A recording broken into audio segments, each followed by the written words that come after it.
this is all the stuff I've been using since surgery just for the healing process. So I want to show y'all some of the stuff that I think or that I would recommend that y'all use also once you come off that table and you ready to start putting products on your skin to help the healing, you know, speed up, move a little faster, and just to make sure you're healing properly.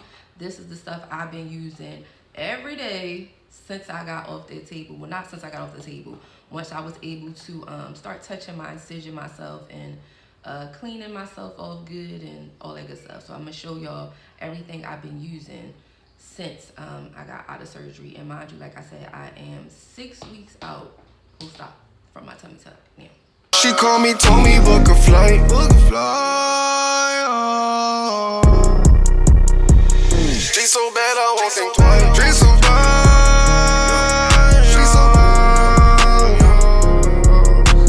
dirty on the masses.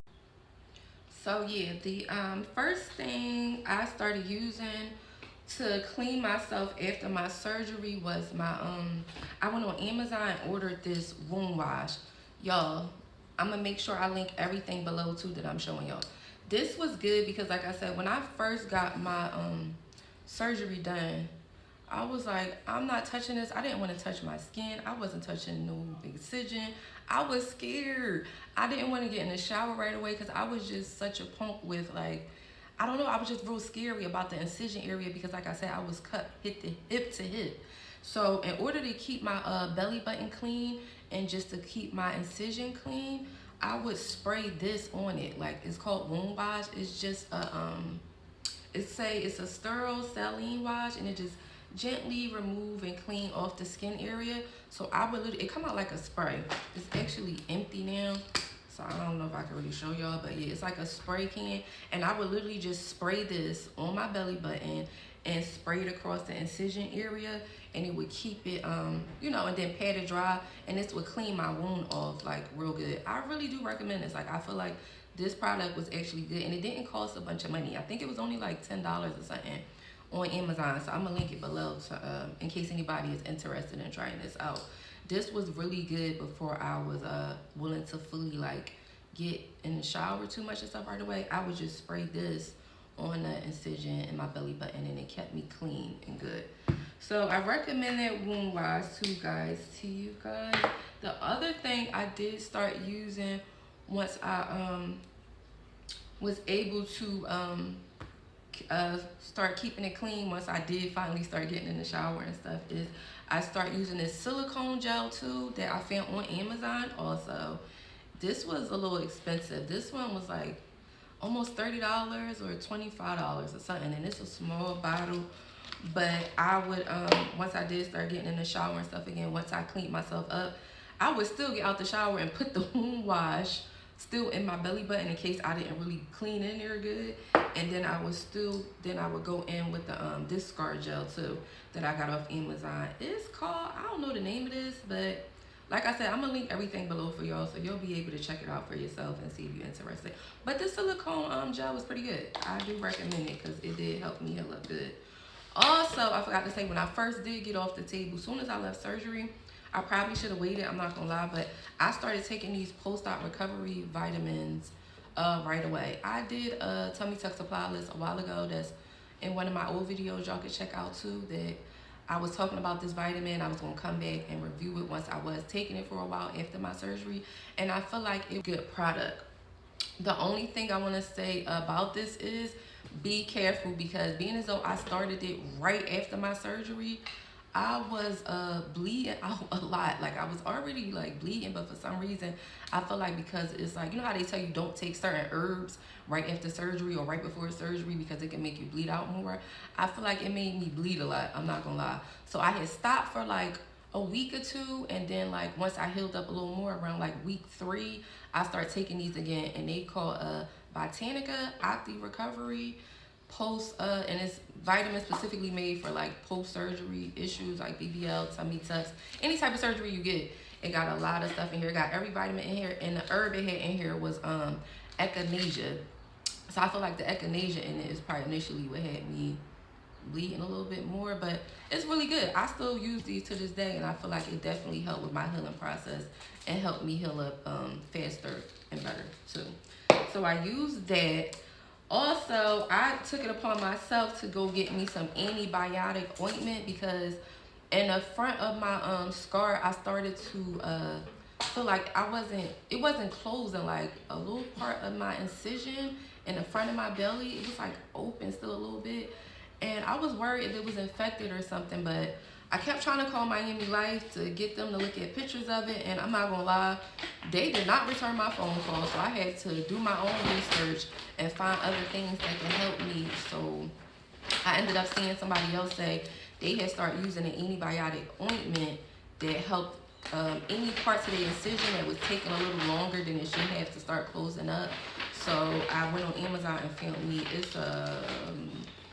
called, I can't pronounce it, I ain't about to pronounce it, but y'all see it.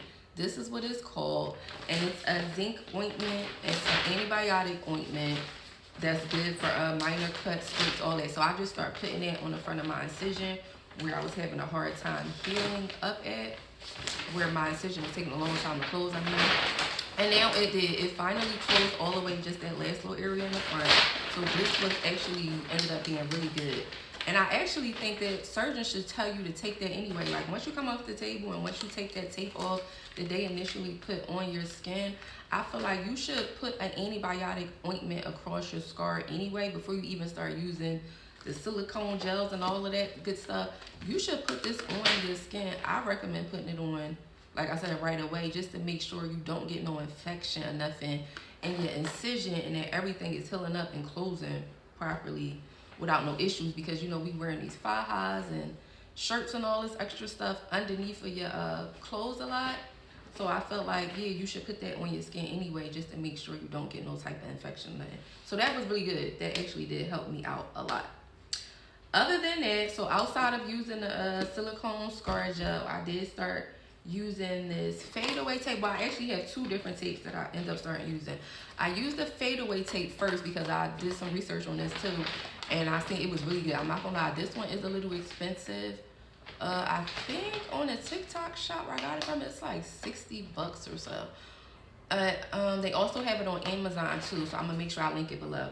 And the Heal Fast Scar Tape was very good also. Like, I actually have this one on now because this one kind of runs out a little faster, but it's really good. It feel like the tape you come off the table with after your doctor is done with your surgery. But I actually have this one on there too. I would show y'all, but I got my Faja stuff on. I got too much stuff on, so I can't show y'all. But this one actually go on. I really like this one too because it's really thick. Like, but it's just a nice thick clear tape, and it covers your incision real good. Like, my incision is skinny, so this goes across my whole incision like real good, and I feel real comfortable and secure in that one. Like I said, I got this one on there. So the Heal Fast Scar Tape is really good too, and I think this one is about 29 bucks, so like $29.99, basically like $30. But it's worth it because, like I said, in cheaper scar tapes, they don't really heal your body up good. I don't feel like they worth it. Like, if you're going to get this surgery done, you're going to have to spend some, you know, okay money on your recovery process too, so that you can heal up right. Like, we want this scar all nasty, ugly, or still like not healing up good because you're trying to take the cheap route and use some cheap behind scar tapes. No, spend that little couple dollars, ladies, and get you some better tape. So I actually recommend both of these. Like, you can't go wrong either way. The Heal Fast or the Fadeaway scar tape is really good. Like, my scar looks the bomb. I got a video on my page also if anybody that's interested in seeing what my scar look like now. I did post a video not that long ago showing exactly what my scar looks like now too, so check that out too. But I'm gonna link all this stuff, like I said, in the bio if anybody that's interested. Also, you want to get you, I don't do phone boards, that's too hard. And sorry y'all, somebody called my phone while I was still recording, so sorry about that. I think I left off where I was telling y'all, oh, the next thing I felt like that was real important for me, and I'm not messing with them foam boards. Like I was saying, I feel like that's too hard on your skin after getting a tummy tuck surgery. So what I did order is, and they all cut up now, is I got the foam, it's called Lipo foam pads. These were really good for putting under my Faja when I go to sleep at night too, because you don't want your incision feeling like it's rubbing up against nothing. So I would put these in the middle and on the sides, and these Lipo foam pads kept me feeling real comfortable at night too. So I feel like this is really good, and these work just as good outside of having a foam board. I feel like the Lipo foam pads was still sturdy enough to keep me feeling like it was tight enough to give me some extra compression and still, like, you know, pressed up against my skin good enough to just make me feel good under my Faja and comfortable, but still giving me the extra compression that I needed to, you know, have everything start feeling like it's snatched and sucked in properly. So yes, I'm going to also, like I said, I'm linking everything below. So if anybody interested in these particular products, you can get them. But yeah, I ended up cutting them up because it came in like 3 tall sheets. So I ended up just cutting them up in pieces and putting them everywhere that I need them. Like before I go to bed, I would take my Faja off, put these all around my stomach, and then just button my Faja back up, and it felt real good to sleep in these at night. So I put these under my Faja. So yes, the only other thing I think I was using outside of all these products I showed y'all, because we went over the wound wash today, the Scartape to use, the Scar gel to use. I definitely recommend getting you some antibiotic ointment, like I said, because I feel like it's real important to put this across that incision to make sure you're not getting no infection. The Lipo foam pads, I feel like is very important. The post-out recovery vitamins that I'm still taking to this day. The other thing I wanted to show is, being as though, like I said in the beginning of the video, you get a lot of itching. I actually got me some allergy medicine from the dollar store. This is what I use, so pick up any kind you want, but I feel like definitely grab you some allergy medication because it's so good for itching, because like I said, your skin is so much. I had to get me something that I could just pop during the day and, you know, get you some daytime allergy medicine in case you don't want to be just all sleepy all the time, because we know the Benadryl and all that make a lot of people tired. So I just grabbed me a box of some, this is supposed to be like the Zyrtex or something, but it's a generic brand. But hey, it still worked, because like I said, my skin was so itchy, I literally had to start popping these almost like every day to relieve some of that itching from my stomach. So yes, definitely get you some type of like allergy medicine or some type of pills that's good for itching, because your skin is going to be itching so much. The only other thing I want to say that you really need is make sure you got that Faja, ladies.